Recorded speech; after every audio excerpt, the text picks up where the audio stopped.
주님께서 이미 담아주신 그 축복 가운데 나아가 하나님의 온전한 은총을 붙듭니다. 연약하고 작아질 때마다 하나님이 예배 가운데 담아주신 그 축복을 기억하며 끝끝내 일어나 주님을 찬미하며 또한 무릎 꿇어 주님을 경배하며 예배할 수 있도록 우리를 2020년 한 해 동안 마른 땅을 걸어도 충만하게 채워주시는 주를 경험하도록 친히 인도하여 주시옵소서. 주님, 살아계신 하나님이 오늘도 말씀 가운데 우리 가운데 계시며 주님이여 반응하는 성도님들의 삶을 통하여 친히 영광 받으시고 경배를 받으소서. 감사하오며 예수님의 이름으로 기도하옵나이다. 아멘.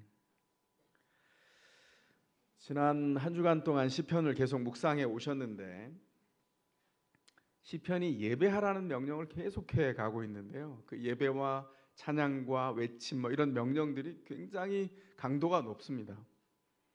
우리 삶과 관련 없이 이렇게 강도 높은 찬양과 예배가 계속 이어질 수 있을까?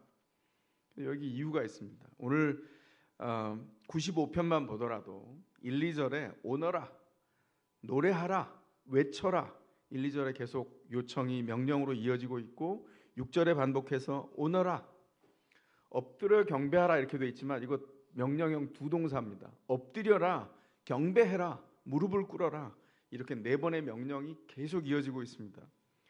왜 이렇게 본문에서 시편에서 강력한 명령을 우리에게 예배의 초청으로 손길을 내밀까요?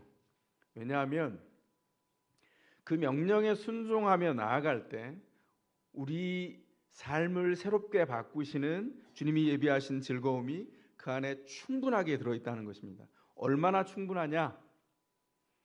오늘 목사님께서 저희를 위해서 대표해서 기도해 주신 내용에도 나와 있지만 그 다음 편의 시편을 보면 시편 98편에 아예 시인이 새 노래로 찬양하자 이렇게 말합니다. 이유가 뭐냐면 주님이 기적을 베푸시는 분이기 때문입니다.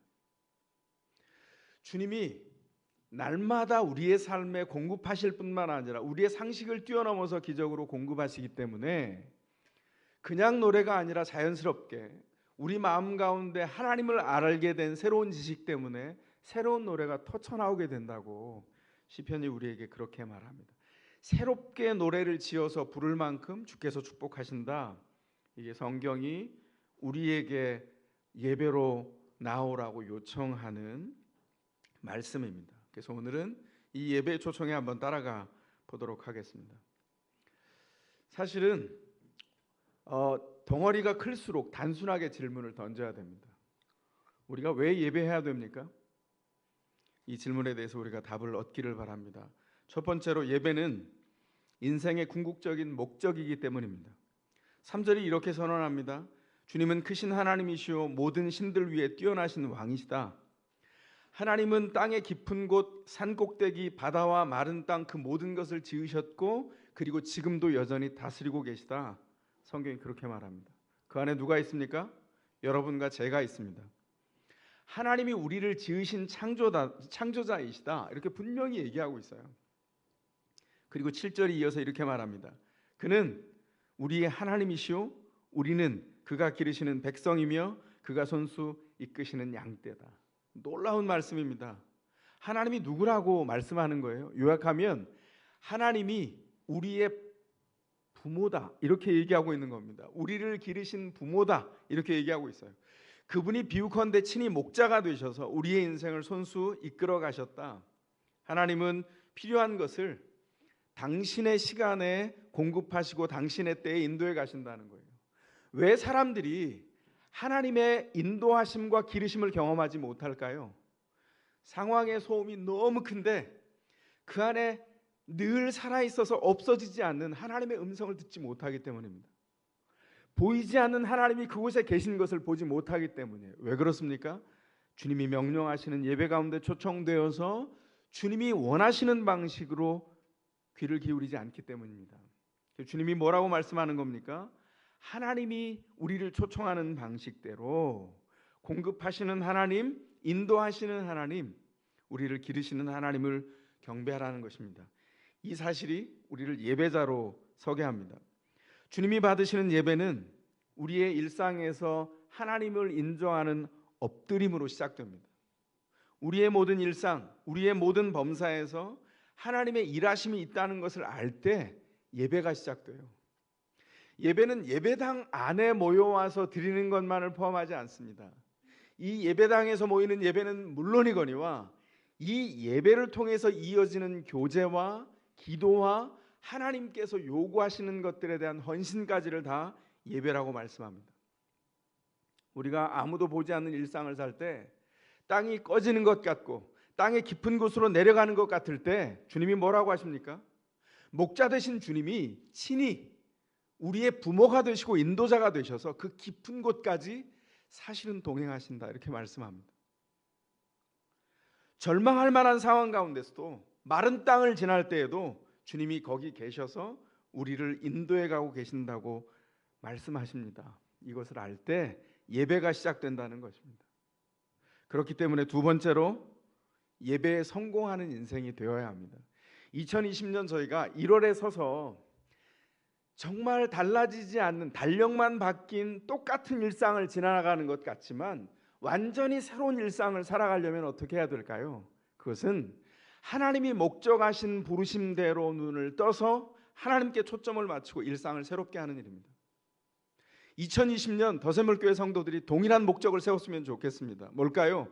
예배에 성공하는 인생이 되십시오. 하나님께서 우리를 부르신 그 예배에 성공하는 인생, 주께서 우리에게 주신 요청입니다. 예배에 넘어지면 삶이 넘어져요. 예배가 실패하면 삶이 넘어지고, 삶이 넘어지면 그 피폐함은 이루 말할 수가 없습니다. 성경은 그래서 예배에 실패했던 불행한 역사를 예로 이야기하면서 우리에게 도전합니다. 8절 이하에 나와 있는 말씀입니다. 그래서 오늘은 이 말씀을 주제로 우리 삶에 예배를 세우는 반면 교사를 삼고자 합니다. 8절에서 무리바와 마사의 경우를 말씀하고 있는데, 이 무리바, 마사, 뭐 이름도 굉장히 생소하죠. 이게 뭘까요? 구약의 출애굽기 17장에 보면 자세하게 요 내용들이 기록되고 있습니다. 이스라엘 백성이 모세의 인도를 따라 홍해를 건너서 광야에 진입했습니다. 그리고 지나갈 때에 르비딤이라고 하는 땅에 이르렀을 때 물이 떨어졌습니다. 목마른데 물이 없어요. 참다가 분노가 터졌습니다. 모든 백성 너나 할 것 없이 다 분노했습니다. 물을 달라고, 아니 그냥 두지, 광야에 와서 이 마른 땅에서 우리를 물도 주지 않고 목말라 죽게 한다고. 그래서 그때 모세를 향해서 물을 달라고 했는데 모세가 하나님께 너무 괴로워서 주님 저를 죽여주십시오 이렇게 기도합니다. 하나님이 뭐라고 대답하냐면 저 백성들이 너에게가 아니라 나에게 대든다. 그래서 하나님께 대들었다고 해서 르비딤이라고 하는 땅에 별명이 생겼는데 그 별명이 무리바, 대들었다라고 하는 말입니다. 그리고 대드는 동안에 마음의 흐름이 일정하게 있었어요. 그 흐름이 뭐냐면 하나님이 계시긴 계신 거야. 아니 무슨 소리야, 홍해를 마른 땅처럼 건넜는데 하나님이 계시지, 옆에서 얘기하는데 무슨 소리야, 그냥 우연히 일어난 일인지도 몰라. 아니 물 한 방울도 주지 않는 하나님이 우리 하나님이 맞아? 필요한 때 이렇게 목마를 때 물을 줘야지, 하나님이 안 계신 거 아니야? 이렇게 갸우뚱거리면서 의심했는데 그 의심한 것을 성경을 뭐라고 표현하냐면 하나님을 시험했다고 표현합니다. 하나님을 시험했다. 그래서 그 르비딤이라고 하는 땅에 또 다른 별명이 생겼는데 그 별명이 하나님을 시험함이라고 하는 뜻을 가진 마사라고 하는 거였어요. 그러니까 무리바와 마사로 별명 지어진 르비딤 땅에 있었던 사건이 메마른 광야에서 굉장히 중요한 기념비가 됐다는 것이죠. 왜 이 광야를 건널 때 이 백성들이 마음이 이렇게 완고해졌을까요? 이 메마른 광야의 때에 하나님이 함께 하심을 보지 못했기 때문입니다. 이거 우리 모두 비슷하고 유사한 경험을 다 했습니다. 우리 다 유사범들이죠. 왜냐하면 상황이 메마르면 마음이 말라지게 돼 있습니다. 마음이 가난해지고 내려앉게 돼 있어요. 그런데 그때 하나님을 찾을 기회인데 하나님을 찾는 게 아니라 목소리를 높여서 짜증을 계속 토해내고 그 토해낸 것이 하나님께 삿대질로 이어져서 주님 앞에 대드는 무리바가 되고, 그리고 주님이 안 계시는 거 아니야? 주님의 존재를 의심하는 불신앙으로 이어지는 일까지를 범하게 된다는 것이죠. 이스라엘 백성이 경험했던 일입니다. 그래서 르비딤의 이 사건이, 이 무리바와 마사가 된 이 사건이 이 이스라엘 백성들이 하나님을 향해서 반역과 시험으로 점철된 역사의 기념비가 됐다는 겁니다. 하나님이 그러면 그렇게 타락해서 물러앉은 그 백성을 그냥 뒀을까요? 아니죠. 주님이 이 사건을 새롭게 하는 대안을 제시하십니다. 대안이 뭐였을까요? 성경에 보면 그 출애굽기 17장의 르비딤 사건을 뒤로 하고 그 르비딤 땅을 떠나서 이스라엘 백성이 행진을 시작하는데, 그 백성이 행진해서 다음에 도착한 땅이 어디냐면 시내 광야였습니다. 시내 광야, 시내산 많이 들어봤잖아요. 하나님께서 율법을 내려주시고 하나님의 말씀을 내려주시고 그 백성이 회복하여서 하나님과 관계를 회복하는 제사를 제정해 주신 곳입니다. 말씀을 주시고 회복하는 제사를 제정해 주시는데, 이스라엘 백성이 받은 제사가 5가지입니다. 번제, 소제, 화목제, 속제제, 속건제, 이 5가지 제사가 있는데 그 중에 가장 먼저 가르친 제사가 뭐냐면 화목제라는 제사였어요. 출애굽기 19장부터 십계명을 주시는, 말씀을 주시는 장면이 쭉 이어져서 기술되어 있는데 24장에 가보면 하나님께서 시내산 중턱까지 내려와서 모세를 통해서 그 백성을 시내산 중턱까지 올라오게 합니다. 모세와 아론과 그 아들 나답과 아비후 그리고 장로 70명이 그 산 중턱까지 올라가서 무엇을 하냐면 화목제의 예배를 주님 앞에 드려요. 그런데 이 화목제 예배가 굉장히 독특합니다. 화목제는 예배만 드리고 끝나는 것이 아니라 예배를 드리고 제물로 바쳐진 그 제물에 살코기의 대부분이 물려 나와서 거기 앉은 모든 사람들이 나누어 먹는 식사를 해야 돼요. 하나님 앞에서. 그래서 시내산 중턱에서 그들이 처음 맞이하는 경험을 합니다. 뭐냐면 제사를 드리고 예배를 드리고 물려 나온 살코기를 가지고 모든 사람들이 앉아서, 거기 백성의 대표들이 앉아서 하나님 앞에서 식사를 하는 일이 벌어졌다는 거죠. 그리고 이 화목제는 나머지 4번의 제사, 이스라엘이 하나님으로부터 받게 된 그 5대 제사의 중심이 됐어요. 화목제가 제사가 왜 주어졌는지를 알려주는 원리 같은 제사입니다. 아까 독특하다고 말씀드렸습니다. 어떻게 독특한지를 잠깐 설명할까요? 만약에 흠없는 제물을 드리기 때문에 소를 드렸다면, 숫소를 드렸다면, 흠없는 제물은 보통 한 600kg 정도가 나갔을 거예요. 숫소를 드렸다면.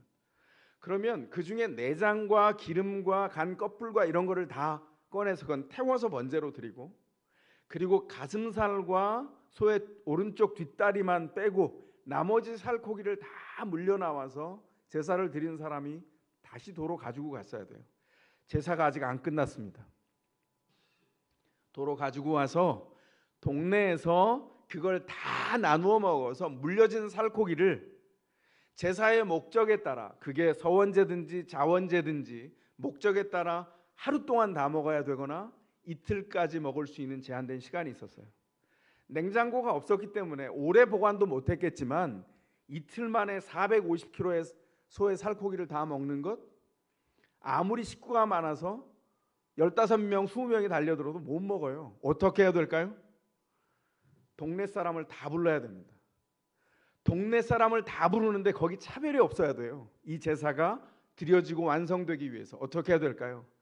아이고 지난달에 좀 의견이 달라서 좀 얼굴 붉히면서 그 집 앞에 그냥 그 집 문패만 보이면 저렇게 피해갔던 그 집 다시 가서 어이 김씨 식사하러 오지? 화목제 드렸는데 고기가 물려 나왔어. 오늘 바베큐야. 이렇게 전해야 된다는 거예요. 그럼 어떻게 되죠? 식사를 같이 초청받고 식사를 하는 동안 마음이 풀어져서 그가 뭐 뜻이 다르고 성정이 달라서 얼굴을 다시 대면할 수 없다, 이런 사람은 없다는 겁니다. 참 기가 막힌 제사가 아닌가 싶어요. 이 예배에 실패하지 않기 위해서, 왜냐하면 이 예배에 실패하면 그 사람이 하나님 앞에서 사활이 걸린 문제이기 때문에 이 예배는 성공해야죠. 그래서 오랫동안 대면했던 사람도 식사까지 다 불러서 이 사람은 나랑 딱 맞는 사람이야. 이 사람은 나랑 맞지 않아서 내가 더 이상은 사귀지 않을래. 이렇게 분류했던 분류가 무색해진다는 것이죠. 분류 기준이 하나밖에 없는 겁니다. 뭡니까? 하나님 앞에 섰는가? 당신의 그렇게 분류한 마음은 하나님 앞에 섰는가? 하나님 앞에 서 있는 마음이 아니라면, 하나님 앞에 부끄러운 마음이라면 그 경계를 먼저 허물고 화해하고 식사를 초대해서 함께 하라는 거예요. 이것이 화목제의 의도입니다. 사랑하는 도세물교회 성도 여러분, 여러분에게 질문합니다. 여러분은 하나님을 사랑합니까? 하나님과의 관계가 분명합니까? 예배자입니까? 하나님이 우리를 지으시고 창조할 뿐만 아니라 넘어져도 일으켜서 새로 빚으시고 돌보신다는 것을 아십니까? 그렇다면 이웃과 함께 신나게 바베큐 파티를 즐기십시오. 이렇게 말하는 게 화목제라는 거예요. 기가 막히지 않습니까? 사람들은 이렇게 말합니다. 예배가 이렇게 와서 모이는 형식적으로 일정한 시간에 모여서 끝난다고 생각해요. 신약의 예배와 우리가 지금 드리는 예배도 구약에 드려졌던 예배 정신을 고스란히 연속적으로 물려받고 있습니다. 교제와 헌신과 함께함이 예배의 모든 요소에 포함되어 있다는 것입니다. 왜 이게 하나님의 대안입니까? 왜냐하면 이 화목제의 식사를 하나님 앞에서 먹었다는 것에 우리가 주목해야 된다는 거예요. 믿음이 자주 넘어지는 지점이 어디냐면 바로 이런 지점입니다. 교회를 오래 다니면 예수를 믿는 증거다 말하는 사람들이 많습니다. 그럴까요? 성경을 비추어 보면 부끄러워해야 됩니다. 전혀 그렇지 않습니다. 이 식사 안에 영적인 면이 있다는 것입니다. 식사에 영적인 면이 있다는 것을 간과하는 게 왜 쉽냐면, 누군가를 초청하잖아요. 그럼 식사 내가 메뉴 준비했죠. 결정했죠. 내가 재료 준비했죠. 내 솜씨 발휘했죠. 내가 상 베풀었죠. 사람들 불러서 먹일 때 이렇게 말하기 쉽죠. 어때요?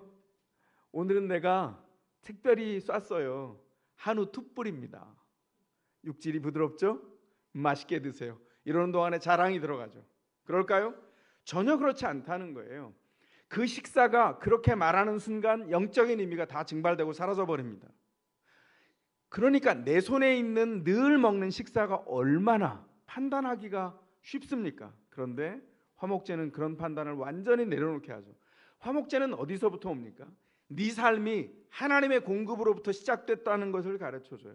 그 공급 때문에 식사가 가능해졌습니다. 그래서 목장이 모일 때도 어떤 특별한 재료로 먹는 날이 있겠죠. 목장님도 한번 그러고 목원들도 한번 이렇게 할 수 있습니다. 그러나 정말 소찬 하나, 밥 한 그릇, 국 한 그릇, 김치 하나를 놓고도 성찬으로 먹을 수 있는 식사가 이루어질 수 있어요. 무엇 때문에? 그게 하나님 앞에서 먹는 식사이기 때문에 그렇습니다.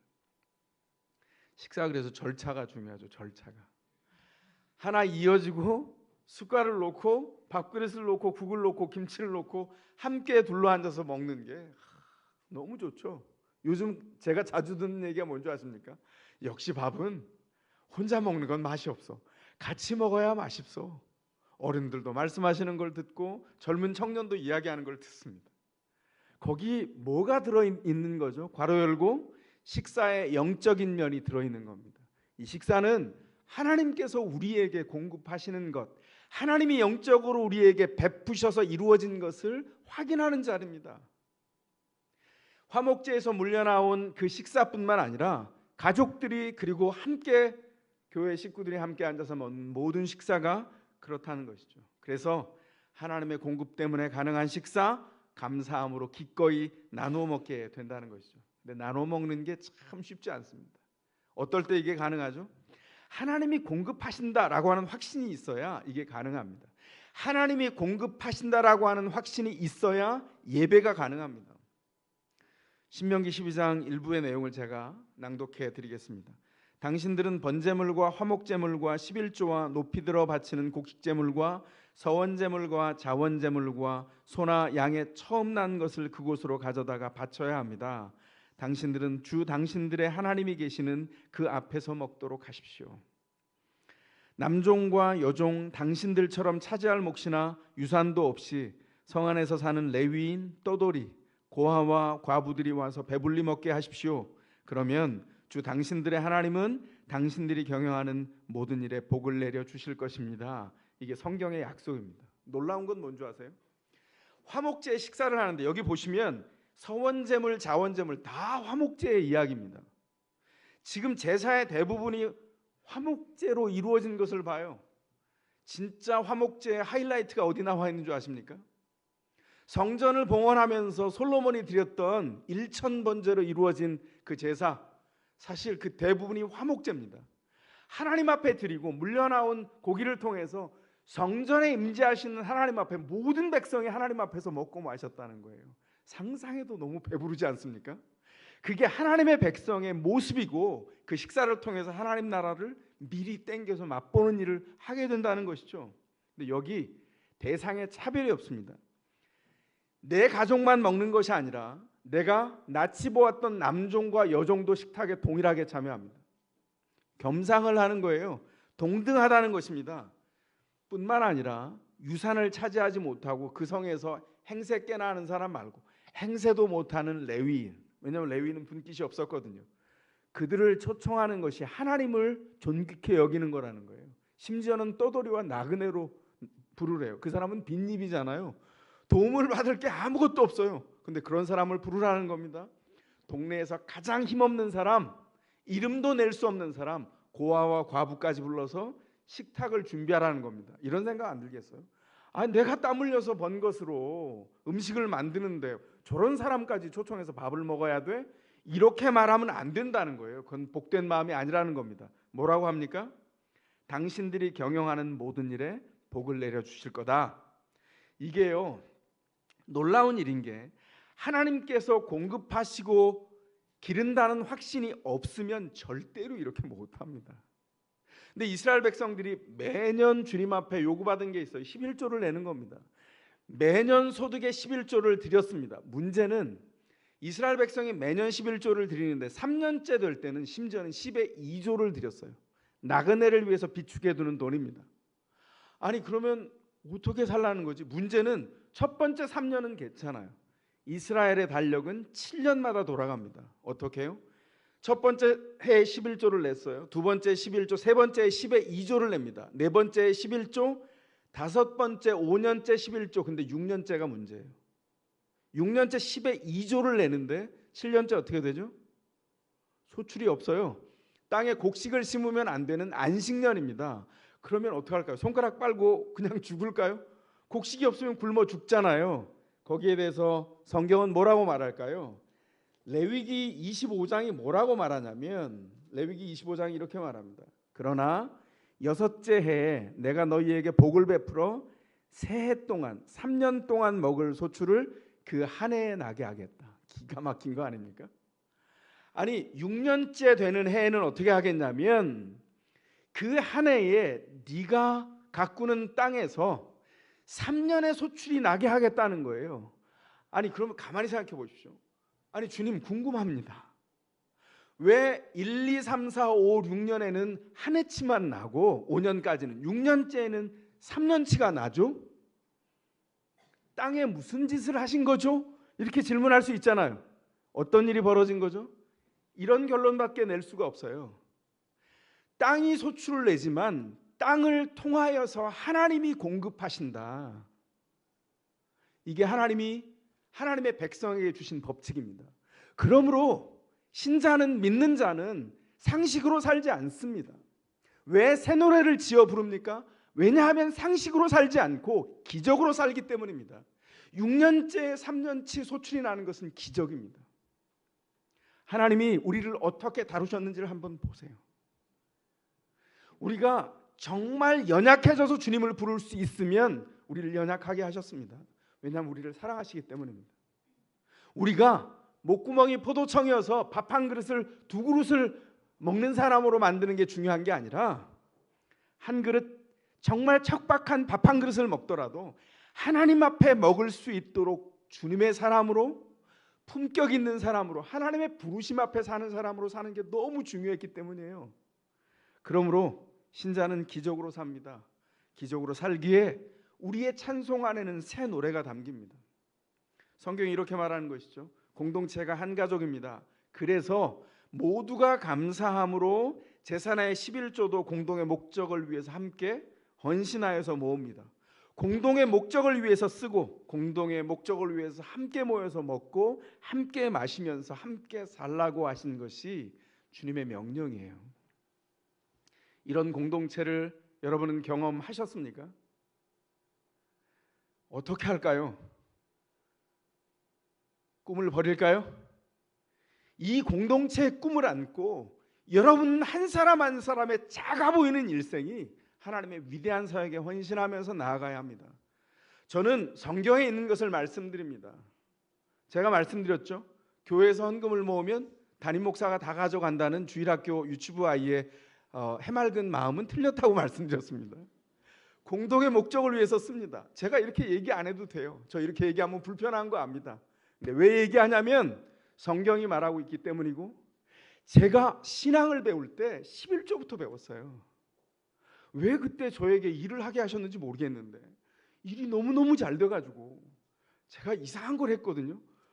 커튼 세일즈라는 걸 했는데요, 그때는 붐이 불어서 80년대 중반에 제가요 1인 기업처럼 돈을 벌었어요.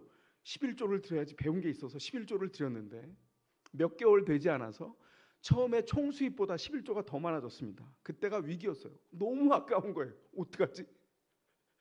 하나님이 넘어서게 하셨어요. 그리고 제가 이렇게 가르칠 날을 주시기 위해서 경험하신 것 같아요. 하나님 앞에 복되게 헌신하는 자가 복되게 하나님께서 허락하시는 그 기적을 경험합니다.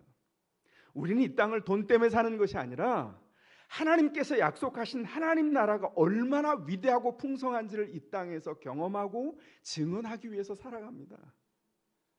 가족을 사랑하는 것, 가족을 얻는 것, 가족을 잃는 것, 가족이 병든 것, 가족의 회복을 위해서 기도하는 것, 이 모든 것도 슬픔과 기쁨이 교차하는 모든 순간에도 우리가 왜 하나님을 붙들죠? 왜냐하면 하나님께서 영원한 생명을 우리 가운데 허락하신 것을 확인하기 때문이죠. 지난주에 2번의 상을 맞이했는데 성도들이 가족들을 잃는 이런 사건들이 참 난감합니다. 저는 오랫동안 목회하면서 인박이고 괜찮아질 줄 알았어요. 근데 죽음 앞에 설 때마다 인생이 참 난감하다는 생각을 합니다. 왜냐하면 제가 새치어로 위로할 수 있는 게 아무것도 없다는 것을 매번 발견합니다. 그래서 어떻게 합니까? 예배합니다. 주의 말씀을 통해서 다시 힘을 얻어서 그것으로 함께 나누고 손을 붙잡고 기도하는 것 외에는 위로가 우리에게 남아있지 않다는 것을 발견하죠. 구약의 사람들이 그렇게 부름받도록 하나님이 초청하셨어요. 그런데 이것은 지금 우리의 교회의 목적과 연속성이 있습니다. 교회가 모이고 예배하고 하나님께 감사함으로, 구원에 대한 감사로 헌금을 드리고 11조를 하고 공동의 목적을 위해서 하나님 나라가 이 작은 교회를 통해서 일어나는 일을 바라보면서 그 일을 합니다. 목장에 모여서 식사를 합니다. 교제를 합니다. 그리고 하하호호 웃는 동안에, 함께 등을 두드리고 울고 웃는 동안에 공동의 목적이 있음을 발견하죠. 그게 뭡니까? 인생을 구원하여 제자 삼는 일입니다. 하나님이 내 인생을 구원하여 제자 삼았으므로 내가 또 다른 인생을 구원하여 제자 삼는 일에 내가 초청받았음을 믿고 서로 격려하고 서로 손을 붙잡고 어깨동무를 하고 그 과정을 향유해 가는 것이죠.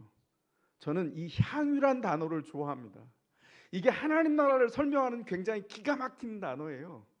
즐거워하면서 누리도록 하셨어요. 하나님 나라는 무언가 가진 소유 때문에 풍성한 것이 아니라 하나님이 공급하시는 것이 마르지 않기 때문에, 기적처럼 내려오는 하나님의 임재와 하나님의 인도하심이 있기 때문에 그 모든 것이 우리 것임을 알아서 감사하게 되는 것입니다. 이것을 향유하도록 우리를 초청하셨어요. 하나님이 공급하신다는 확신이 있어야 헌신이 가능하고 헌신해야 축복을 경험합니다. 감히 말씀드립니다.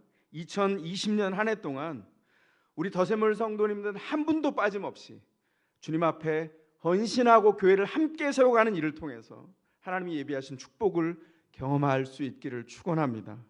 이것이 예배의 축복입니다. 6절로 다시 돌아가 보겠습니다. 6절은 명령한다고 그랬죠. 오너라, 엎드려라, 경배해라, 무릎을 꿇어라 이렇게 말씀하는데 여기 엎드려라 이렇게 말씀을 한 요 단어를 한번 주목해 보려고 합니다. 이 예배 명령에 순종했던 믿음의 선배가 있습니다.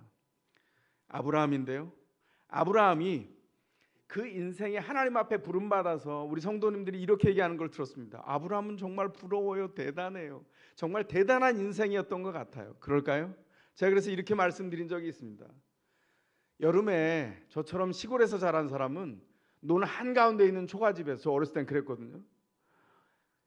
논에서 사방에서 개구리가 개골개골 이렇게 웁니다. 그러면 툇마루에 나가가지고 대돌 밑에서 작은 돌멩이 하나 주워서 냅다 논에다 던져요. 그러면 개골개골 그렇게 되죠. 그러면 비유입니다. 비유컨대 돌멩이 맞은 개구리 나와. 네, 제가 맞았는데 이렇게 나온 게 비유컨대 아브라함의 선택이라는 거예요. 하나님이 아브라함을 왜 선택했는지는 아무도 모릅니다. 그의 실력이 좋았다고요? 전혀 그렇지 않습니다. 아브라함의 행적을 보십시오. 하나님의 부름 때문에 나왔지만 가나안 땅에 들어왔을 때 어딜 갔죠? 그의 눈은 믿음의 눈이 아니었어요. 가장 유력한 땅 도시국가였던 세겜으로 찾아갔습니다. 그런데 문전박대 당했죠. 그리고 기근을 만나요. 아래로 내려가다가 이집트 땅으로 들어갑니다. 그 땅에서 생존하기 위해서 목구멍이 포도청이라 자기 아내를 누이라고 속이죠. 왜냐하면 그건 하얀 거짓말이기도 했어요. 왜냐하면 본인의 실제 고대에는 근친 결혼을 했으니까 사촌이었거든요. 그래서 내 누이라고 해라. 합법적인 거짓말이지만 누이는 아니잖아요. 예전에 누이였고 이제는 아내인데, 그래서 어떻게 합니까? 이집트 왕 바로의 눈에 띄어서 그의 신부가 되고자 하는 날 하나님이 바로에게 찾아가시죠. 정신 차려라. 그래서 바로의 입을 통해서 아브라함을 교훈합니다. 너 왜 거짓말했니? 그리고 축복의 지참금을 챙겨서 다시 가나안 약속의 땅으로 돌아오는 이런 실수를 비롯해서 실수투성이의 인생입니다. 아브라함이 어떻게 아브라함이 됐을까요? 하나님이 은혜를 무차별로 내렸어요. 하나님이 돌보시고 넘어지면 다시 일으키시고 그 가는 길에 늘 계시고 함께 세워서 이제 드디어 창세기 22장에 오면 그는 믿음의 정점에 서게 됩니다. 근데 믿음의 정점에 서기 전에 마지막 시험이 있죠. 그게 뭘까요? 100세에 얻은 아들 이삭을 모리아산에 데리고 가서 바치라는 거였어요. 그가 모리아산으로 그 아들을 데리고 갑니다. 그리고 산 밑에다가 종들을 내려놓고 이렇게 얘기하죠. 우리가 예배하고 올 테니까 너희는 여기서 기다려라. 그때 예배하다라고 하는 말이 오늘 본문에 나와 있는 엎드려라 이 동사와 동일한 단어입니다. 수도 없이 실패했던 아브라함이 하나님이 깨닫게 하셔서 믿음의 정상에서는 증명이 여기서 이제 벌어지는데, 문제는 뭐냐면 자기 목숨보다 소중하고 모든 재산보다 소중한 아들을 데려가시겠다는 거예요. 이거 어떻게 해야 될까요? 이쯤 되면 따져야 되지 않겠어요? 전 이렇게 따질 것 같아요. 이 말이 됩니까? 하나님 입이 있으면 말 좀 해보세요. 30년도 훨씬 전에 제가 뭐라 그랬습니까? 제 종 엘리에셀 괜찮다 그랬죠. 얘한테 후사를 삼아서 축복이 이쪽으로 내려서 저 아들 없어도 되니까 이 아들을 통해서 후사를 이으라고 말씀드렸잖아요. 안 된다고 하시지 않았습니까? 물론 제가 한번 실수도 했네요. 기다리지 못하고 이스마엘이라고 하는 아들을 얻었습니다. 그러나 끝끝내 하나님이 기다리라고 하셔서 결국 이삭을 100세에 얻었어요. 하나님이 선물로 주시지 않았습니까? 그런데 그 아들을 지금 다시 달라고요? 이게 말이 됩니까? 이렇게 얘기해야 되지 않아요? 제가 너무 생생하게 말씀드렸나요? 이렇게 항명을 해야 될 것 같은데 성경 어디에도 아브라함은 침묵하고 있습니다. 묵묵히 순종하고 예배를 드렸습니다. 왜 그렇습니까? 보았기 때문입니다. 아브라함이 끝끝내 자기 인생 안에 은혜로 무차별적으로 사랑하시는 하나님, 기르시는 하나님, 공급하시는 하나님, 역사하는 하나님을 보았습니다. 하나님께서 최선을 주실 거야. 그리고 마지막 칼을 들어서 제단 쌓은 곳에 아들을 올려놓고 아들을 바치려고 하는데 하나님이 천사를 보내 급히 나타나셔서 멈추게 하시고 손을 가르치시죠. 수풀 속에 양이 걸려 있습니다. 그 일을 바라보고 아브라함이 전부를 드렸는데, 모든 것을 드렸는데, 그 예배를 완성했는데 하나님께서 준비를 시켜 놓으셨어요. 그 일을 바라보면서 기념비적인 믿음의 고백을 하지 않습니까? 아브라함이 뭐라고 말합니까? 이렇게 말합니다. 여호와 이레, 주님께서 준비하셨다. 아브라함에겐 뭐가 없었습니까? 하나님 앞에 대든 무리바가 없었어요. 하나님이 있는 거야 없는 거야 시험했던 마사가 없었습니다. 그는 온전히 주님 앞에 자신에게 주어진 그대로를 드렸습니다.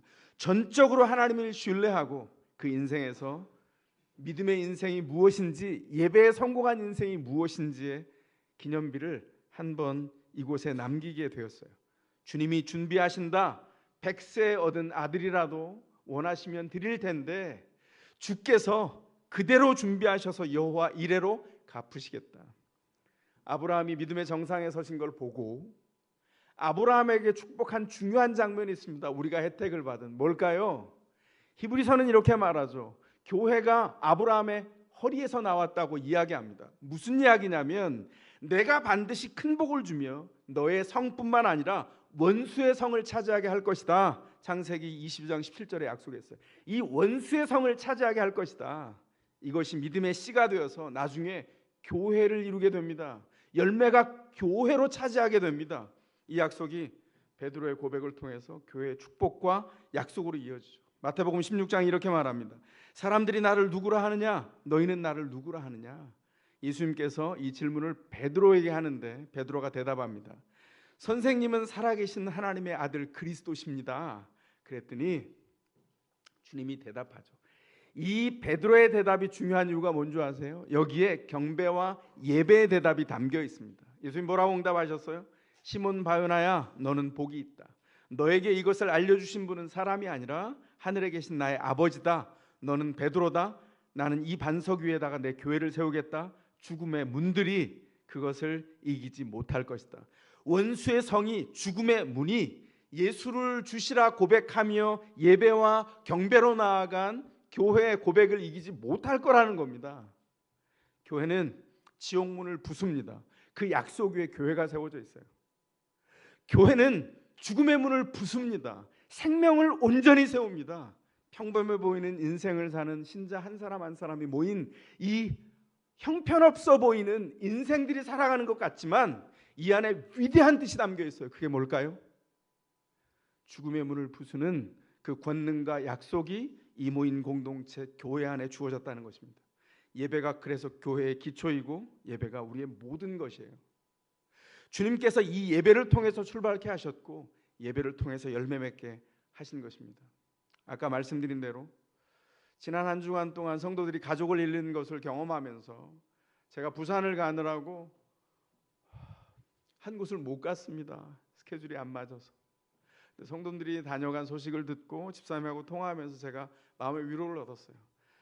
우리 더샘물 교회 성도들이 참 마음이 따뜻하구나. 누가 누구라고 가라고 명하지 않았는데 정말 어린아이를 들쳐업고 간 우리 성도님도 있고 마음을 나눠준 성도들의 마음이 얼마나 따뜻했는지. 근데 전 이런 생각을 했어요. 아까 말씀드린 대로 우리가 어떤 땅에 있는 것으로도 위로할 수 없어요. 그런데 무엇으로 위로를 얻었습니까? 예배를 통해서입니다. 하나님이 우리의 경배를 통해서 원수의 성을 취하시고 지옥문을 부순 것을 우리가 분명하게 확신하고 알기 때문이에요. 예배는 우리의 인생이 시작되고 끝나는 곳입니다. 우리의 무너진 곳이 회복되는 자리고 잔치가 다시 시작되는 자리가 바로 예배의 자리입니다. 2020년 한 해 동안 우리는 반드시 집중해서 이 예배의 성공자가 되어야 합니다. 저와 여러분이 다 이 예배 성공자의 자리에 서기를 축원합니다. 그래서 성도들과 함께 모이는 모든 모임과 집회 가운데 함께 모이기를 힘쓰며 진정한 교회의 일원이 되어서 살아계신 하나님을 경배하고 향유하는 한 사람 한 사람 한 목장 한 목장 더샘물 교회 성도들이 되기를 주의 이름으로 축원합니다.